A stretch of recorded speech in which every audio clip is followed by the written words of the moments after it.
Hi everyone, I'm Avery. I'll be one of the assistant group leaders on the Alpine phase of Rock and Ice. Today I'll be going through the clothes you'll need to bring to make sure that you stay dry and warm during the trip. So starting off with the headwear, you'll want a cap or a beanie to keep your head nice and warm during the day. It's important to make sure that you have something that's going to fit underneath your helmet comfortably, so make sure that it doesn't have any bobbles or buttons on the cap or the beanie. Something like this without any button at the top and with a low profile snap clasp at the back is a good option, or a thin beanie like this is also a great option. You might want to have a thicker warm beanie as well to wear around camp at night and to keep your head warm during the night as well when you're asleep. You'll also want a buff. A buff is pretty much just a thin tube of material that you can wear to slip over your head and wear it like a scarf, but you can also then pull it up over your ears, over your nose and mouth as well to add an extra layer of warmth and protection against the wind and the chill. So with the clothes, you'll want to wear a few layers. So starting with some base layers, something like these merino wool thermals are a great option. If you find that wool makes your skin itchy, you're a bit sensitive to the material, there are some synthetic polypropylene options out there as well. It's important that these fit snug, tight to your skin to get the most out of the thermals.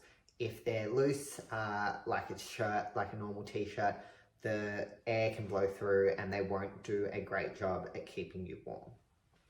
Another layer that you'll want is a fleece layer. So something like this, again, merino wool is a great option, or there are some synthetic fleeces out there as well that offer some lightweight warmth to layer up on top of the thermals. You might start the morning out with your fleece on, and as we step off and get a little warmer, you'll take it off to make sure that you regulate your body temperature well.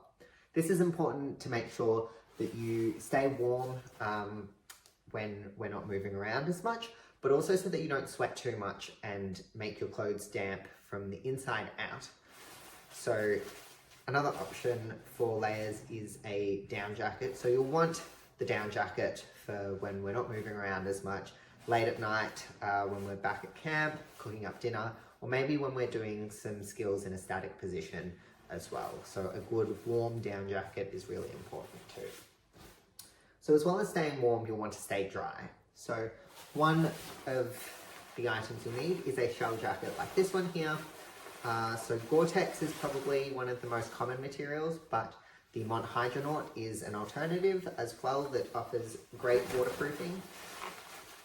If you can find something that has the vents just under the arms here, there's a zip vent. These are great to allow some airflow while we're walking around. So you might find that it's snowing or raining and you want to keep yourself dry, but we're still working up a bit of a sweat underneath. This will allow some airflow through to help regulate that body temperature. You'll also want some waterproof pants. So again, we've got a Gore-Tex shell here.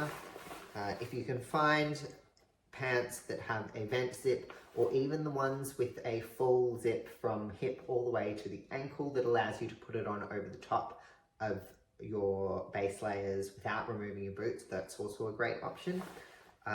So that'll just keep your legs dry.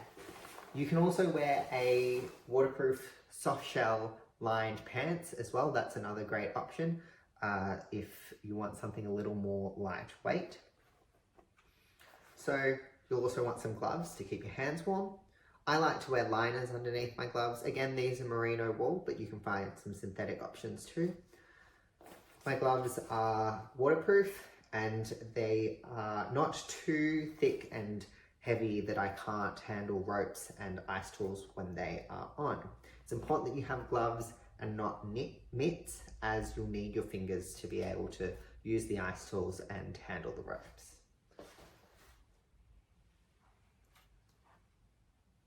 Very important, some warm socks.